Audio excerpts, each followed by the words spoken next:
కేవలం సంక్షేమ కార్యక్రమాలే కాదు, హామీలే కాదు, పరిపాలన కూడా ఎక్కడ కానీ ఉంది. మరీ ముఖ్యంగా రైతుల పరిస్థితి, ప్రజల యొక్క పరిస్థితి కూడా అలాగే ఉంది. రైతుల పరిస్థితి రాష్ట్రంలో అగమ్యగోచరంగా కూడా తయారైంది. మరీ ముఖ్యంగా రైతులు ఎందుకంటే అతివృష్టి అనావృష్టి రెండు ఎదుర్కొన్నారు.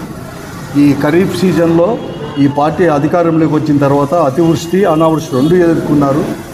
పంటలు కూడా సరిగా పండలేదు, పెద్ద ఎత్తున కూడా నష్టపోయారు. కష్టపడి పండించిన కొద్దో గొప్ప ధాన్యం కావచ్చు, తర్వాత ఇతర పంటలు కూడా అమ్ముకోలేని పరిస్థితుల్లో ఈరోజు కూడా ఉంది. ఈరోజు రైతాంగం పండించిన ధాన్యాన్ని, వరిని ఎక్కడికైనా అమ్ముకుందామంటే అమ్ముకోలేని పరిస్థితి ఉంది. దళారులు, మిల్లర్లు అందరూ కూడా ఒకటైపోయి ఎవరు కొనలేని పరిస్థితి కూడా ఉంది. కనీసం మద్దతు ధర కూడా లేదు. ధాన్యానికి, వరికి 2300, 2320 ప్రభుత్వము ఆర్భాటంగా ప్రకటించింది. అలాగే వేరుశనగకు, మొక్కజొన్నకు, పత్తికి, అన్ని పంటలకు కూడా మద్దతు ధర కూడా ప్రకటించింది. కానీ మార్కెట్లో మాత్రం రైతులు అమ్ముకుందామంటే కొనే పరిస్థితి కూడా ఎవరూ లేదు.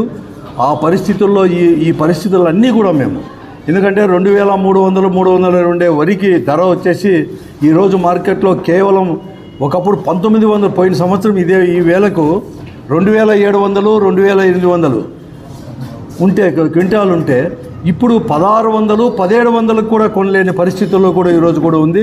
ఈ వర్షాలకు, అకాల వర్షాలకు ఆ ధాన్యం కూడా, మొలకలు కూడా వచ్చే పరిస్థితి, అలాగే వేరుశనగ రైతుల యొక్క పరిస్థితి, అన్ని పరిస్థితులు ఉన్నాయి. కాబట్టి ఈ పరిస్థితుల్ని ప్రభుత్వం దృష్టి తీసుకొని పోవడానికి ప్రతిపక్ష పార్టీలు అన్నీ కూడా ప్రయత్నాలు కూడా చేశాయి, ప్రజలతో పాటు కూడా.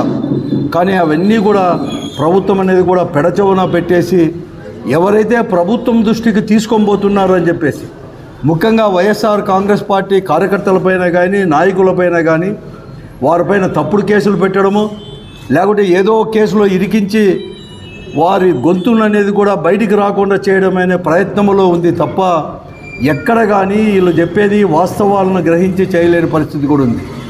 ఉదాహరణకి ఈరోజు